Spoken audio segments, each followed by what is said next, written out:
მშობელს მოუწევს, რომ ჩვეულებრივი ტანსაცმელიც უყიდოს თავის შვილს და ეს სკოლის ფორმებიც უნდა შეიძინოს. 2 წყვილი მაინც დაგჭირდებათ, რომ იყიდოთ წლის განმავლობაში, იმიტომ რომ ნახეთ, ეს არის მაისური, რომელიც მელნით დაისვარა ახლა.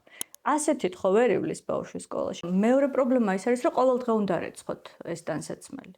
იმისთვის, რომ ხვალ თქვენი შვილი მოწესრიგებული წავიდეს. რაც უფრო მეტი ერთეული გაქვთ მშობლებს სკოლის ფორმით, მით უფრო ნაკლები შრომა გჭირდებათ და მით უფრო დიდხანს ძლებს, რომ არ შეილახოს, იმიტომ რომ ბევრ რეცხვაში ჩათვალეთ, რომ მეორე სემესტრში თავიდან გექნებათ ეს ყველაფერი შესაძლებელი. ეხლა შეიძლება ვინმე ამბობს, რომ მაინც ბევრ ფულს ხარჯავენ მშობლები სკოლის ფორმებში და არაუშავს თუ ამასაც იყიდიან. დაზუსტებით გეტყვით, რომ იმ ფულის დახარჯვაც მოგიწევთ და დამატებით აი ამ ფორმებშიც მოგიწევთ იყიდოთ, იმიტომ რომ დაბადების დღეზე ვერ წაიყვანთ ფორმით, ვერც წრეებზე ვერ ატარებთ ფორმით და ვერც უბრალოდ ქუჩაში გაიყვანთ. მშობლებს დააწვებათ ისევ ეს თანხები და მოაკლდება ვის? ისევ მოაკლდება ბავშვს, რომლისთვისაც მშობელი წარამარა ქირაობს რეპეტიტორს იმისთვის, რომ ის ისწავლოს ბავშვმა, რაც სკოლაში უნდა ესწავლა.